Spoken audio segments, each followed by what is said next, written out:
This is Hollow Knight, one of the greatest indie games ever made, and now one of my favorite games as well. You might be surprised to hear that, but let me tell you, the setting, the music, all the bosses, and not to mention the lore are all top-notch in this game. Despite all that, this game is known for one thing: its difficulty. The hardest bosses this game has to offer require some insane skills, making Hollow Knight's Platinum a 10 out of 10 in difficulty rating. But I wanted to challenge myself, so I decided to go for the Platinum trophy anyways. Despite knowing this beforehand, nothing could prepare me for what would come in the end game. Trophies are PlayStation's equivalent to achievements on Xbox or Steam, and to earn the Platinum trophy, you just need to earn every other trophy in the game. Much easier said than done. Now, I already mentioned the difficulty, but that mainly lies in the end game. Take the word end game with a grain of salt, by the way. For a lot of people, Hollow Knight's end game takes up double or triple the hours of the rest of the game combined. We'll get to that soon enough though. For now, I need to build up the skills to take on this game. That brings us to phase 1 of Hollow Knight's Platinum, which was to simply play through the game. During this time, I got a feel for the controls and got to explore a little bit, meeting NPCs that help flesh out the story and fighting enemies around the map. I also discovered my first charm, which earned me my first trophy too.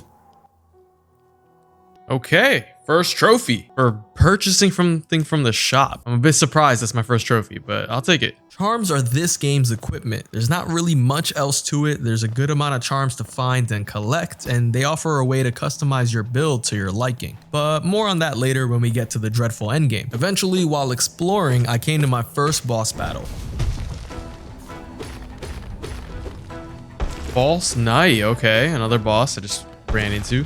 This is False Knight, the game's first real boss. I know I just said I ran into another boss, but those were just tougher regular enemies, not bosses. Oh, this is stupid easy. Okay, hold on, wait. Obviously, this being the first boss, it was meant to be easy, and I was pretty confident, honestly. However, I should have been more humble and careful. Oh my god. This is honestly pretty embarrassing, guys, I'm not gonna lie. I died? I promise over the course of this video, I'll get good, trust me. I ran it back for round 2, and it was a bit more careful this time. False Knight just kind of jumps around swinging his mace and is very predictable, so I don't even know why I died the first time. This is what should have happened. This is what should have happened. I should have won that fight. Do I go down that way? I feel like I do. Yeah. He can't escape. That's right. That's right. That's what should have happened. Round 2, bro.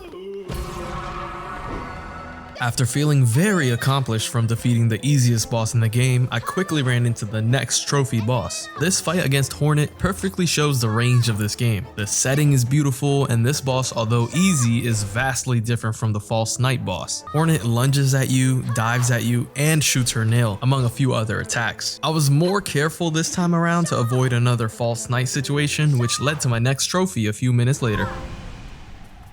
That only took one attempt, but I was still kind of worried about any upcoming bosses, so I took the time to upgrade my knight. You might have noticed I only have 5 health in the top left corner. To increase this, there's some collectibles for the player to find. Once you find 4 mask shards, you get 1 more, which increases your health.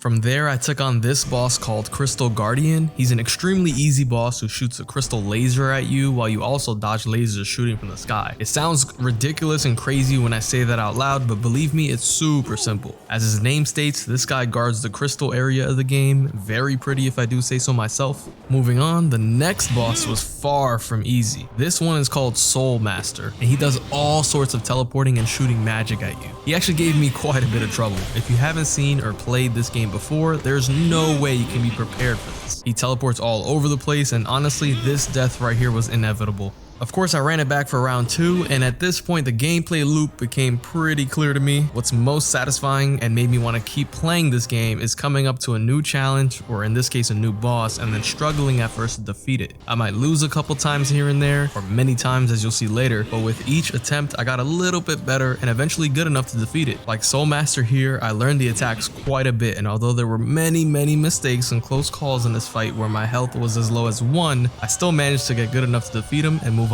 And basically, this is what happens with every boss in the game. Trophies actually become few and far between, with plenty of miscellaneous ones that we don't really need to worry about. Oh my god, I did it! It wasn't so bad. I just had to like focus up and like heal, protect myself. Fluke nest. That thing was a fluke. How come I don't get any trophies for beating these annoying bosses? That last clip and this one right here are a few more examples of various bosses in the game. I won't go over all of them for time's sake, but just know that they all, and yes, I mean all of them, return later in the end game. For now, we'll focus on what I had to do to beat the game with 112% completion, which is basically everything this game has to offer. I had to free these little guys here called grubs. There's over 40 of them hidden all around the map to find. Another version of this game's collectibles, which earned me a few trophies. Metamorphosis, baby. I also finished upgrading the knight, starting with upgrading my soul, which is right next to my health here. This meter is used to either heal yourself or use magic to deal large amounts of damage, so it's very important to fully upgrade this. Afterwards, I also fully upgraded my health, which pops 2 trophies, one being a miscellaneous lore one. There we go, Solace. Bring peace to the Grey Mourner, and Last Mask Fragment. 2 in 1. Masked, okay.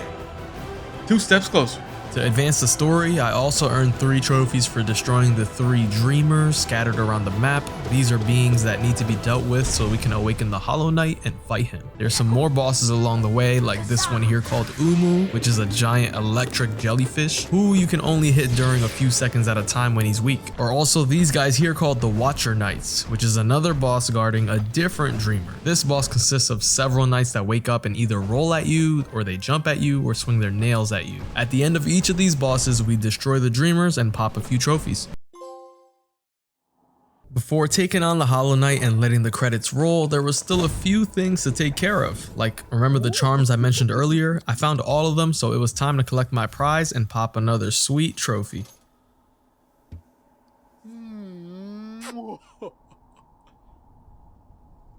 Yo?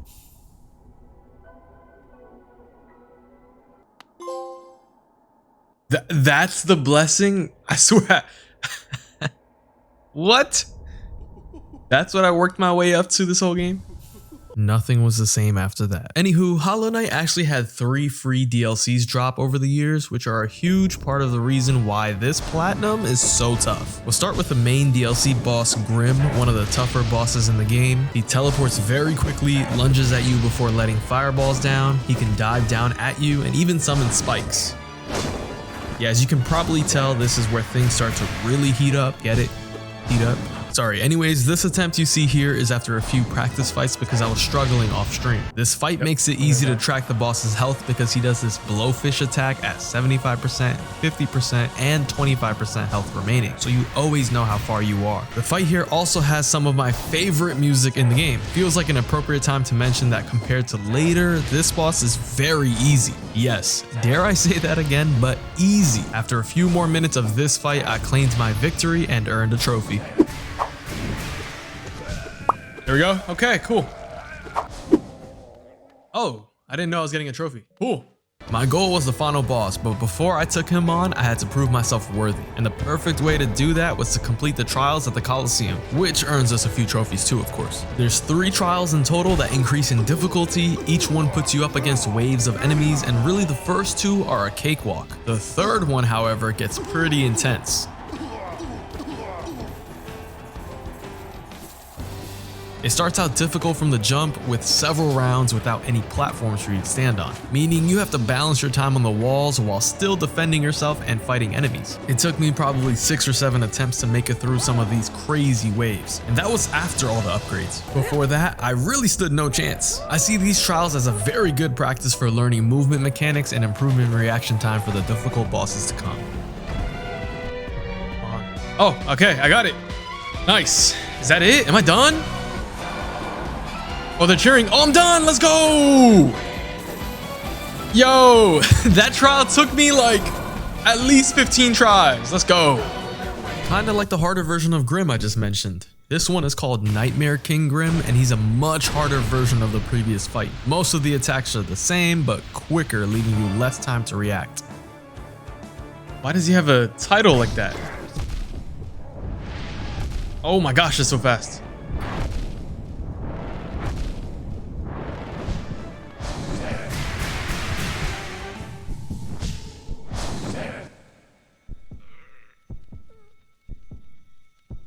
died so fast. My priority was always to play defensive and wait for this attack here. This was my favorite move that he did because I could actually heal, or if I was already full, then I could deal massive damage. And like before, it's a test of endurance. You have to stay mentally prepared and focused long enough to deal chunks of damage. Again, I knew how far I was based on this blowfish attack, and it wasn't easy. I failed quite a bit, but this fight was especially satisfying to overcome, which I eventually did. No, I choked. Oh, I'm gonna do it. This next attempt is gonna be it. I choked, but this next attempt is gonna be it. It's because I started talking.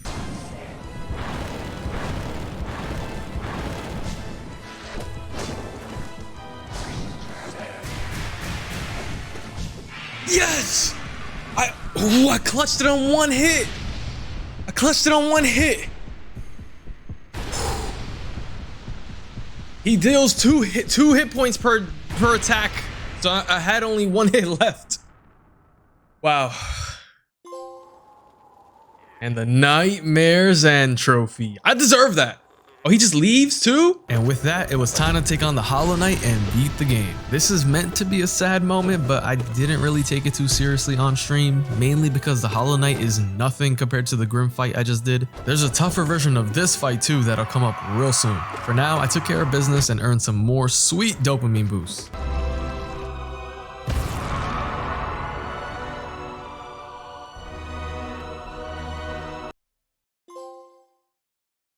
The Hollow Knight. I even did a bit more cleanup by defeating every enemy in the game a few times to pop a few more trophies, which happened to include the trophy for 112% completion.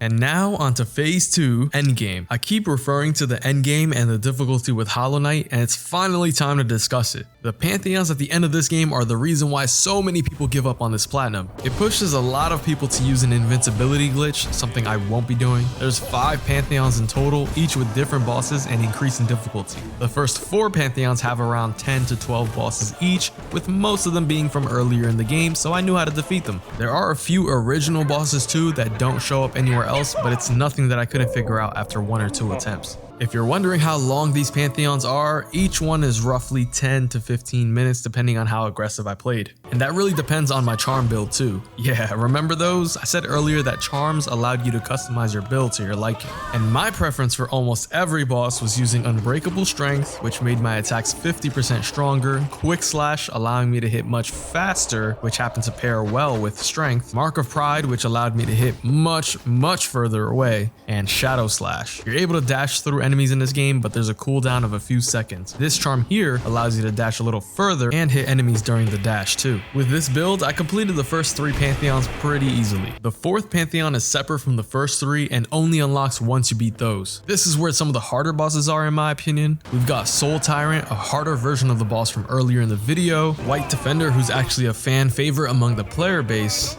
and Pure Vessel, who is a much harder version of the Hollow Knight. Again, some of the best music in the game in this fight, but it gave me a lot of trouble. You only get a moment to react to each attack, and if I didn't correctly dodge one attack, I'd get hit by another, which sometimes led to multiple hits. And in this fight, if you get hit, you lose 2 HP, so you can see why it was more stressful than ever. Thankfully, there's an area of the game that allows you to practice each fight individually if you needed to, which makes it much easier than playing through a pantheon just to get to the end and lose. So that's what I did, a lot. I had to get good enough to beat Pure Vessel, earning me the trophy for the 4th pantheon and finally unlocking access to the 5th and final pantheon.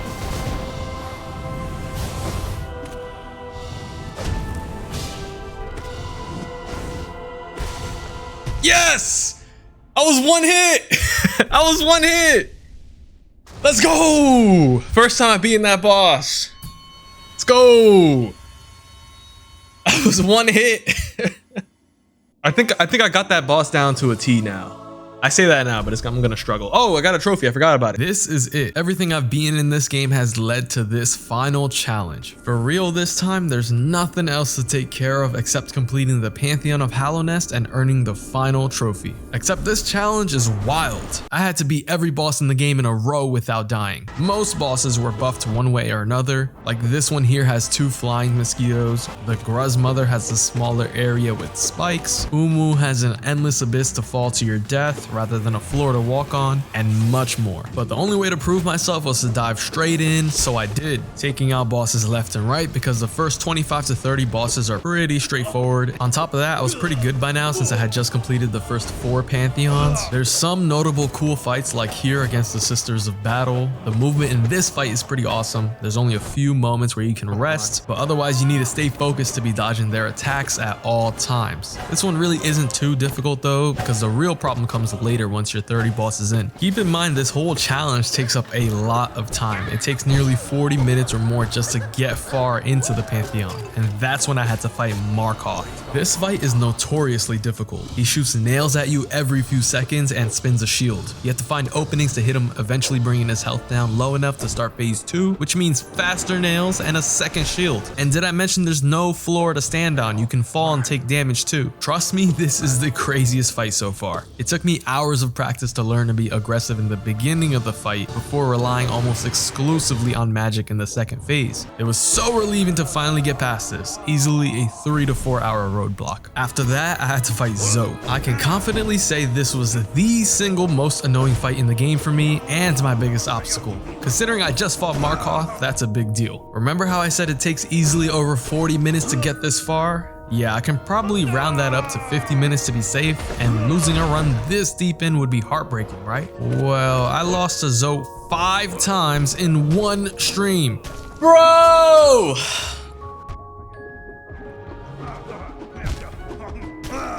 Oh my gosh, I cannot fight this guy. Oh my gosh.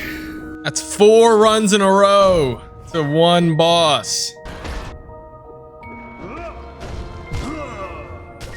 I can't beat this guy, bro. I started getting nervous too, I'm not gonna lie. As soon as I got to like 5 masks, yo, my heart is racing because I can't. That's 5 runs in one day to the one optional boss, bro. I should have never saved his life. That was over 4 hours of attempts, all dying to the one same boss. To make matters worse, this boss is optional. The only reason I had to fight him is because I unknowingly saved him earlier in the game. I had no clue who he was. I was just being a good guy. If you don't save him, you don't have to fight him here, and you can still earn the Pantheon 5 trophy. Learning this information made me hate this guy even more. It's wild. Again, I spent nearly 4 hours just practicing Zoe before jumping back in, starting another attempt. This time when I got to Zoe, I was hyper focused. I still wasn't perfect at the fight, partially due to the nervousness I felt, but luckily and thankfully I got past this buffoon.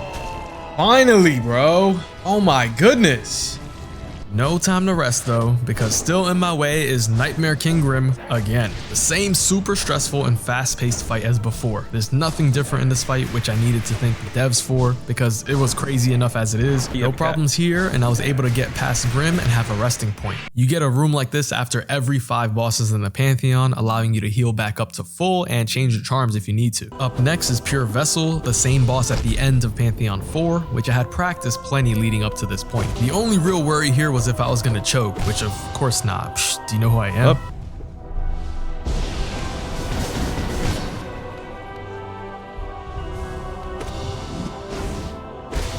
Oh my goodness, okay.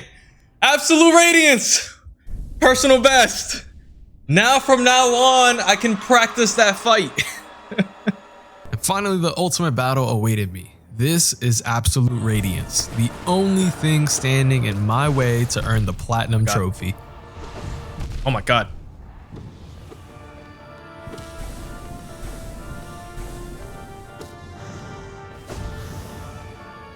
Oh my god. Oh my god. Oh my god. Yeah,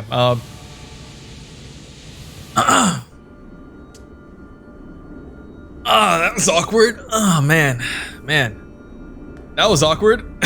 Okay,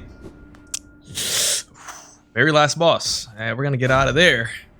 Yeah, that did not go well. Let's go over that in full. Prior to this death, I could not practice the Absolute Radiance fight because I had never reached this fight before. You need to at least reach the boss in order to practice them. Now that I have the room unlocked and I was able to learn the ins and outs of each attack, and boy was there a lot of learning to do. My priority again was to focus on surviving and healing and only attacking whenever necessary. Even so, I made plenty of mistakes and got hit all the time. The fight is broken into a few different phases with laser lasers, swords, spikes everywhere. It's absurd. Whenever I did manage to get past this insane first round, I was welcomed with the teleporting platform phase. Yeah, this game loves to remove your floors and leave you with platforms to jump around on. Truthfully, I like this phase better than the first one. It's so much easier to dodge attacks here and heal up. The downside is it's way harder to deal damage because it's way more dangerous to get close to the boss. Again, several attempts later and I made it to the next phase. Here I had to climb upwards while dodging lasers. They get more accurate as you climb, and this actually was harder than I thought it would be. For some reason, I was really struggling with dodging, and once I did finally make it to the top, I had one final phase to deal with. She shoots these electric blasts at you, which follow you and home in on your position, making for a really bad time. There were countless moments in practice that I made it this far and died almost instantly, especially because after getting hit once, I'd also fall to my death and take additional damage. The key here is to pogo off the boss and dash left or right. If the electric shots make it off screen, they disappear. So that was my priority.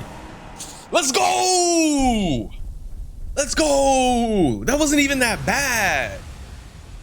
That wasn't even that bad. No, that's a lie. I'm sorry. That's a lie. It was bad. But still, we did it. Again, 5 to 6 hours of practice later, I was finally able to defeat her consistently. Fine too. But that was just practice. So it was time for the final run. Have fun. Let's go! It's 2 in a row! That's 2 in a row! I think we're ready. I fought my way up to Grim once again, taking care of him no problem, and at the resting point I switched up my charms for the first time to an all defensive and healing build. I then took on Pure Vessel, and I made that change specifically for Absolute Radiance, but the extra healing certainly helped here too. And now it was once again time for the final battle. I knew I had the skills to do this.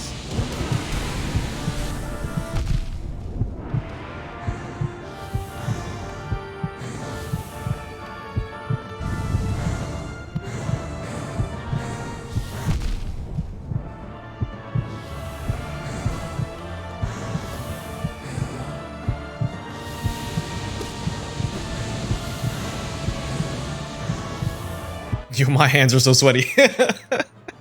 Oh my goodness, I gotta wipe down my controller after this. Not sweaty, but like, you know what you know when you're holding something for a long time, like.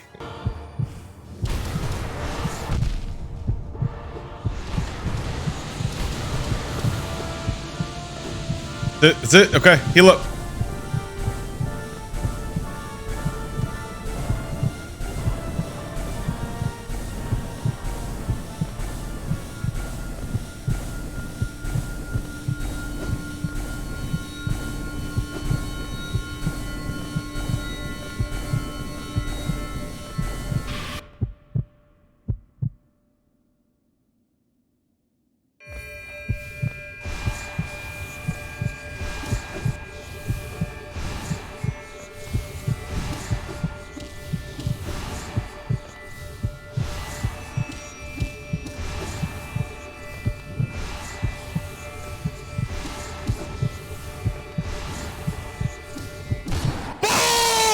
Let's go! Let's go! Let's go! That was easy. That was not easy. That was not easy. That was not easy. That was not easy. Oh my gosh, my heart is racing. Oh, I gotta press square. I didn't even get hit on that last phase. I cannot tell you how many times during practice. Can I even tell you how many times during practice I died on that last phase? At least 12 times. Embrace the void. Let's go. Fantastic game by Team. Oh, look at the new animation. I forgot there's a new animation. Hollow Knight took me 70 hours to platinum, but this game on screen right here took me over 80 hours. Click on the screen here to watch it.